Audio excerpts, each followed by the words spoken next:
Gujarat's #1 engineering university, Sankalchand Patel University, 9642706257. నమస్తే, welcome to I dream social spotlight with కవిత.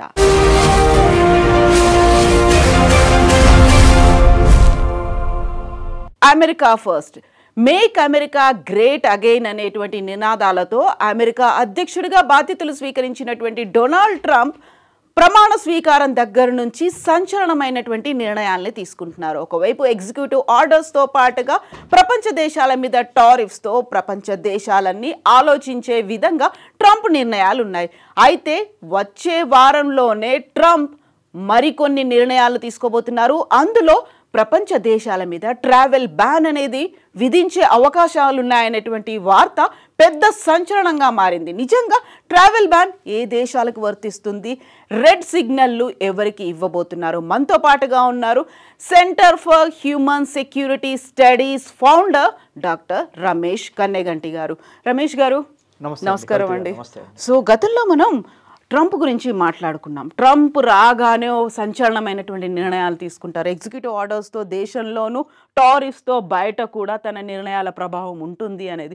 ఇప్పుడు మనం మాట్లాడుకోబోతున్నటువంటి ఈ ఒక హాట్ టాపిక్ ప్రపంచ దేశాల మీద ఎలాంటి ప్రభావం చూపిస్తుంది? తప్పకుండానండి. ముఖ్యంగా ఐ డ్రీమ్ ప్రేక్షకులకి నా నమస్తే. కవిత గారు చాలా మీనింగ్ఫుల్ క్వశ్చన్ అడిగారు. ట్రంప్ జనవరి 20, 2025 ప్రమాణ స్వీకారం చేసిన దగ్గర నుంచి 47th president of United States of అమెరికాగా రేపు మార్చి 20కి 2 నెలలు పూర్తవుతుంది.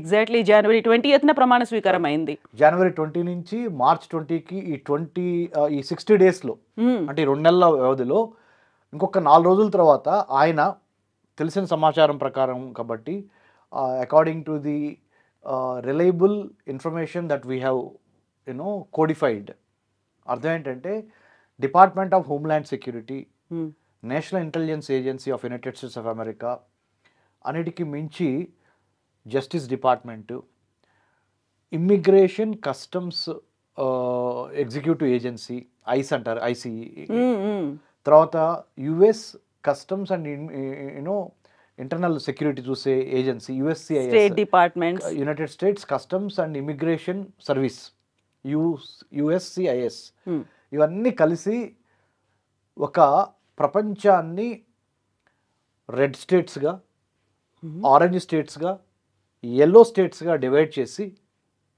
ట్రావెల్ బ్యాన్ అనేది అమెరికాలో ఎప్పటి నుంచో ఉంది. అంటే పలానా దేశానికి కరువు కాటకాలు ఉన్నాయి, లేకపోతే అంటువ్యాధులు ఉన్నాయి, లేకపోతే అక్కడ పొలిటికల్ వైలెన్స్ ఎక్కువగా ఉంది, క్రైసిస్ ఉంది, అంటే న్యాచురల్ డిజాస్టర్స్ని, మ్యాన్మేడ్ డిజాస్టర్స్ని ఉద్దేశిస్తా కొన్ని దేశాలని వాళ్ళు ఆల్రెడీ ఇదివరకే ట్రావెల్ బ్యాన్ విధించడం అనేది it's very common thing. But what is so special under this leadership, Trump 2.0లో ఏముంది అంటే వీళ్ళు ఏమంటున్నారంటే అమెరికాకి ఆదాయం చేకూర్చని రాష్ట్రాలు, దేశాలు, అమెరికా యొక్క వర్తక వాణిజ్య వ్యాపారాలు లేకుండా అమెరికా మీద డిపెండెంట్ అయి బతుకుదామని వేరే దేశాల నుంచి అమెరికా వచ్చి స్థిర నివాసం ఏర్పరచుకుందామన్నా, ఇక్కడ ఏదన్నా వచ్చి చదువుకుందామన్నా, ఉద్యోగాలు చేద్దామన్నా, అంటే అమెరికా యొక్క శక్తి సామర్థ్యాలను ఉపయోగించుకొని తమ జీవన ప్రమాణాలను మెరుగుపరుచుకుందాం అనుకుంటున్న ఏ దేశానికైనా ట్రంప్ 2.0లో రేపు మార్చ్ 20 నుంచి ఒక షాక్ ఇవ్వబోతున్నారు. మీరు అన్నట్టుగా నెక్స్ట్ వీక్ ఇవాళ 15th of March, ఇంకొక 5 రోజుల తర్వాత ఏమవుద్దంటే ఇందాక చెప్పిన 4-5 డిపార్ట్మెంట్లు మల్టీ ఏజెన్సీ కోఆర్డినేషన్ మ్యాక్, దాని ప్రకారము justice Department, immigration department, intelligence department, federal bureau of investigation, ఇవన్నీ కలిసి ఏం చేస్తున్నాయి అంటే ట్రావెల్ బ్యాన్తో పాటు వీసాలు, ఈ దేశాలకి వీసాలు ఇవ్వటం అనేది చాలా కష్టమైపోతుంది అనే దాని మీద వాళ్ళు వెరీ గుడ్. సో దాన్ని మీరు ఇక్కడ చూడొచ్చు మన ప్రేక్షకులందరూ. Afghanistan, Bhutan, Cuba, Iran, Libya, North Korea, Somalia, Sudan, Syria, Venezuela and Yemen, ఈ దేశాల నుంచి ఈ 11 దేశాల నుంచి ఎవరు రెడ్ కేటగిరీలో ఉన్నాయి. అంటే అర్థం ఏంటంటే వీసాలు ఈ దేశానికి ఇవ్వటం అనేది చాలా కష్టమైన పని. ఈ దేశస్థులు, ఈ citizens of these countries out of 100% 80% వరకు ఒక వీసా తీసుకొచ్చుకోవటం అంటే American visa it's next to impossible because all of this travel ban అంటే ఇందులో ఇంకా మనకి బిజినెస్ అనేది ఉండదు, F1 ఉండదు, H1B ఉండదు, L1 ఉండదు, M1 ఉండదు, నో వీసా. వర్తక వాణిజ్య వ్యాపారాలు, విద్య, ఏదైనా చెప్పండి మీరు, ఈ దేశాల నుంచి వచ్చే వాళ్ళకి మా దేశానికి గేట్లు మూసేస్తున్నాము అనే దాని మీద ఇంకొక 5 daysలో American government under the leadership of Donald Trump is going to come out openly. So far ఈ 4-5 ఏజెన్సీస్ ఇందా మెన్షన్ చేసినవి లోపాయకారిగా పనిచేస్తున్నాయి, అంటే డిస్క్రీట్గా పనిచేస్తున్నాయి. రేపు 20 మార్చ్ తర్వాత they will make an announcement saying that this will be stamped, these countries will not, అంటే citizens from these countries, ఈ దేశాల్లో ఉన్న పౌరులు అమెరికాకి డోర్లు బందు, అధికారిక ప్రకటన రాబోతున్నది. ఇది రెడ్ అండి. Next orange, Belarus, Eritrea, Haiti, Laos, Myanmar, Pakistan, Russia, Sierra Leone, South Sudan, Turkmenistan. ఇది ఒక సెంట్రల్ ఏషియన్ కంట్రీ. రష్యా అందరికీ తెలిసిందే, former union of socialist Russia, Putin గారి ఇల్లు. పాకిస్తాన్ మన దాయాది నైబర్ మనది. Belarus, Eritrea, Haiti, Laos, Myanmar కూడా మన సౌత్ ఏషియాలో ఒక ఇంపార్టెంట్. వీటికైతే ఆరెంజ్, అంటే పూర్తిగా కాదు, వీసా షార్ప్లీ రిస్ట్రిక్టెడ్, చాలా రిస్ట్రిక్షన్తో ఈ దేశాల నుంచి ఉన్న పౌరులకి with many restrictions you will be given a visa. అది ఇక్కడ. కానీ ఇక్కడ కొసమేర్పు ఏంటంటే, ఒక పక్కన ట్రంప్కి, ఇంకో పక్కన రష్యన్ ప్రెసిడెంట్ పుతిన్కి మంచి ఒక రకమైన అండర్స్టాండింగ్ ఉందనేది ఉంది. ఇప్పుడు కొంచెం ఫ్రెండ్షిప్ డెవలప్ ఆరెంజ్ లో ఉన్నారు. సో దీన్ని ఎట్లా రిజాల్వ్ చేస్తారనేది చూడాల్సిన అంశము. పాకిస్తాన్కి సంబంధించి అయితే మనం చెప్పేది ఏముంది, it's a failed state. Pakistan is a failed state, అంటే అక్కడ సివిల్ సొసైటీకి మన్నం లేదు, ఆర్మీ కానీ సపోర్ట్ చేస్తూ ఉంటుంది, ఆర్మీ పరిపాలిస్తూ ఉంటుంది. అమెరికన్ సపోర్ట్ లేకపోతే పాకిస్తాన్ కుప్పకూలిపోయే అవకాశం ఎక్కువగా కనపడుతుంది. సో పాకిస్తాన్ అందుకని ఆరెంజ్లో ఉంది. ఇకపోతే ఎల్లో స్టేట్స్లోకి వచ్చే 60 days టు అడ్రస్ కన్సర్న్. ఒక 60 రోజుల్లో ఈ దేశాల వాళ్ళు ఒకవేళ అప్లై చేసినా ఎటువంటి కన్సర్న్స్ ఉన్నా వాటిని మనం పరిగణనలో తీసుకుంటామని చెప్పారు వాళ్ళు. Angola, Antigua, Barbuda, Benin, Burkina Faso, Cambodia, Cameron, Cape Chad republic. అంటే మీరు ముఖ్యంగా చూస్తే అమెరికాకి లాభం చేకూర్చని ఏ దేశాలైనా వర్తకంగా, వాణిజ్యంగా, వ్యాపారంగా, విద్యాపరంగా, STEM, science, technology, engineering, mathematics, మెడిసిన్లో వీళ్ళెవరికి ప్రావీణ్యత లేదు. కాబట్టి మా అమెరికా వచ్చి మా అమెరికన్ డాలర్స్ మీరు తీసుకెళ్ళి మీరు బాగుపడే కన్నా మీరు రాకపోతే మంచిది అనేది ఇండైరెక్ట్గా చెప్పేస్తున్నాడు ఆయన. సో ఇక్కడ క్లియర్ గా ఉంది. ఇక్కడ కీలకమైనటువంటి అంశం గురించి మనం మాట్లాడుకోవాలి ఇప్పుడు. When he took office on 20 January, Mr. Trump issued an executive order requiring the State Department to identify countries for which vetting and screening information is so deficient to warrant a partial or full suspension on the admission of nationals from these countries అని చెప్పారు. So ఇక్కడ చెప్పారు, he gave the department 60 days to finish a report to the White House అని కూడా చెప్పారు. ఏమని చెప్పారు ఇక్కడ, the State Department's Bureau of Consular Affairs has taken the lead and the order said that Justice and Homeland Security Departments and Office of the Director of National Intelligence were to assist with the effort. అంటే ఇందాక మీకు చెప్పాను బిగినింగ్లోనే, మన interview బిగినింగ్లోనే, అమెరికాలో ఉన్న homeland Security, National intelligence council కానీ, మిగతా United States customs immigration services agency కానీ వీళ్ళందరూ కలిసి పనిచేసి అమెరికన్ ప్రెసిడెంట్కి ఒక రిపోర్ట్ ఇవ్వాలి 20 మార్చి లోపల. ఇప్పుడు మేము ఇంత మొదలు మీకు చూపించిన 3 కంట్రీస్, 3 టేబుల్స్ ఏంటంటే, ఒకటి రెడ్ కంట్రీస్ లిస్ట్, ఇంకోటి ఆరెంజ్ కంట్రీస్ లిస్టు, ఇంకోటి ఎల్లో కంట్రీస్ లిస్టు. రెడ్ అంటేనేమో కంప్లీట్లీ వద్దు, అసలు మీరు ఎవరు మా దేశాలకు రావద్దు అని చెప్తున్నాడు, ఎవరికి చెబుతున్నాడు. అంటే 100% మీ వీసా రిజెక్షన్స్ ఉంటాయని చెబుతున్నాడు red list.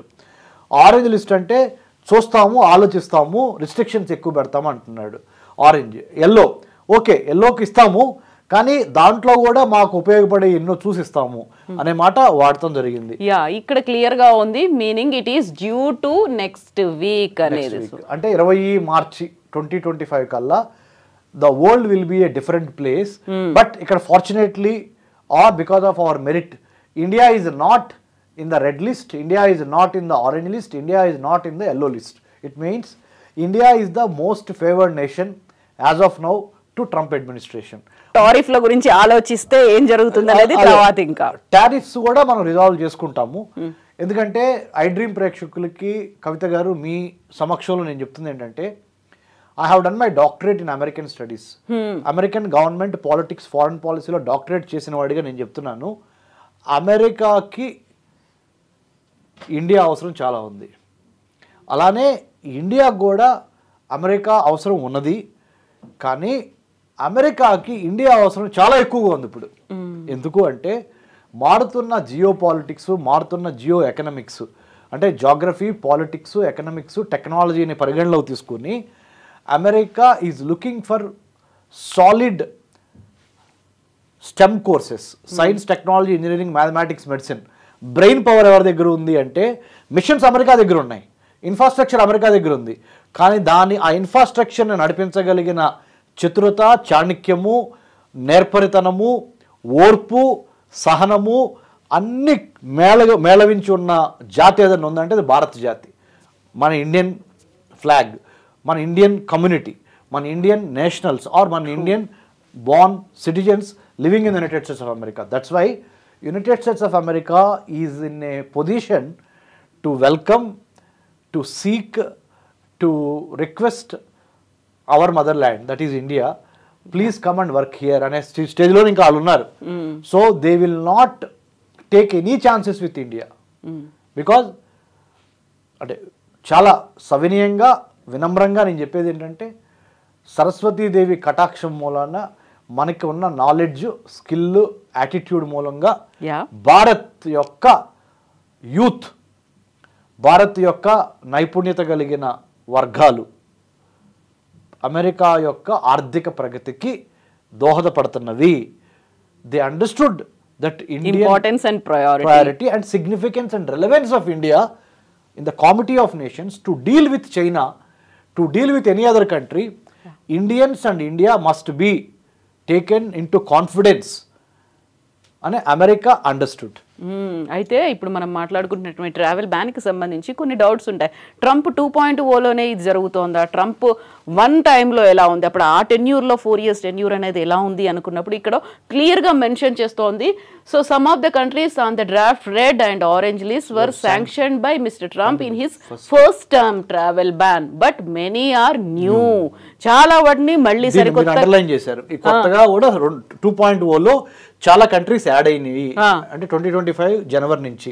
Yes, so some share characteristics with the earlier list. They are generally Muslim majority or otherwise non-white, poor and have governments that are considered weak or corrupt. And ఇప్పుడు మీరు చెప్పారు ఇంతకుముందు వాళ్ళ దేశంలో ఉన్నటువంటి సమస్యలు, క్రైసిస్ అవన్నిటిని కూడా కన్సిడర్ చేస్తున్నారు. అంటే మీరు అమెరికా రావటానికి మీ యొక్క దేశంలో ఉన్న సమస్యలు మీతో పాటు మా దగ్గరికి తీసుకురావద్దు. ఏం సమస్యలు?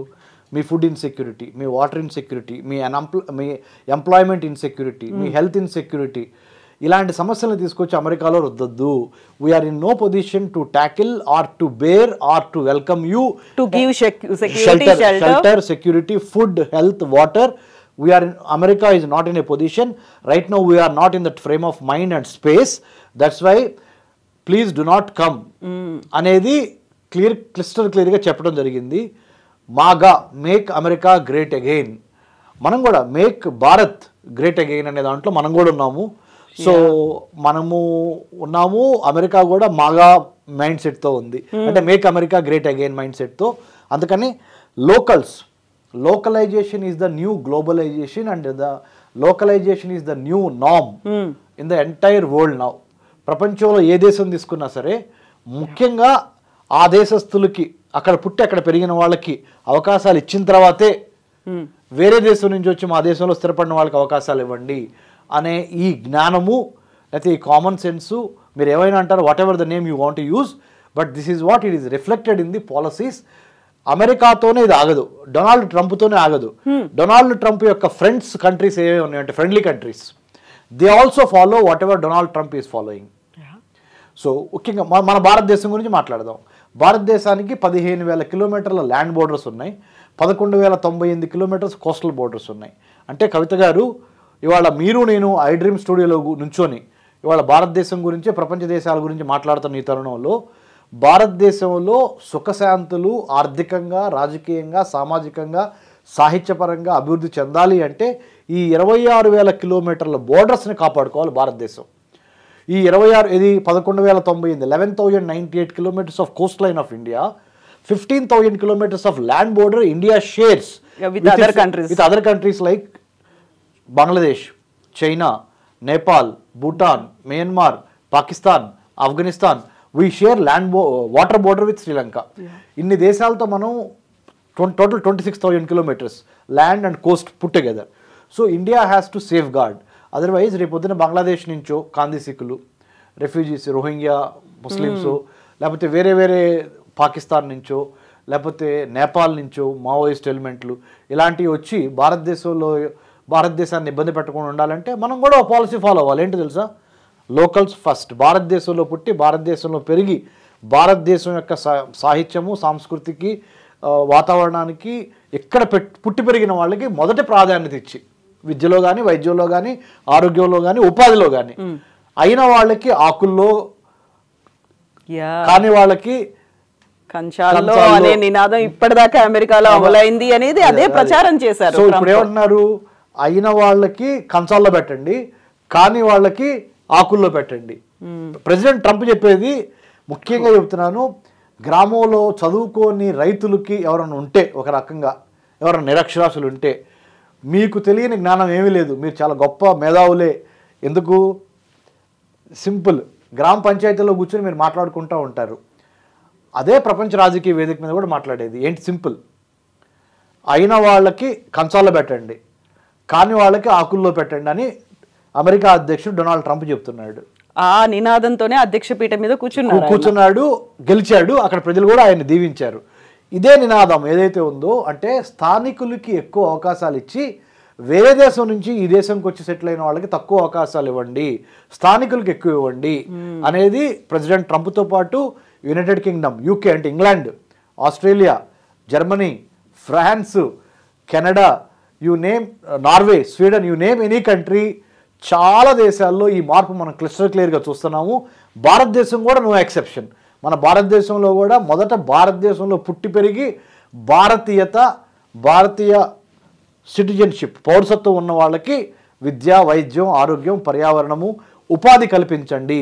తర్వాత ఎవరన్నా వేరే దేశస్తులు ఇక్కడికి వచ్చి సెటిల్ అయితే వాళ్ళకు కూడా చూడండి తప్పులేదు అనే ఈ థాట్ ప్రాసెస్, ఈ థాట్ లీడర్షిప్, ఈ ఐడియాలజికల్ అంటే ఒక భావ ప్రకటన, అంటే ఏదంటే ఒక సైద్ధాంతిక మార్పు మైండ్ సెట్లో వచ్చింది. So thank you so much Ramesh గారు. మనకు కావాల్సినటువంటి ఒక చాలా క్రూషియల్ ఇంపార్టెంట్ ఇన్ఫర్మేషన్ని మా వ్యూవర్స్తో షేర్ చేసుకున్నందుకు thank you so much. And we will discuss more on America and Trump policies గురించి.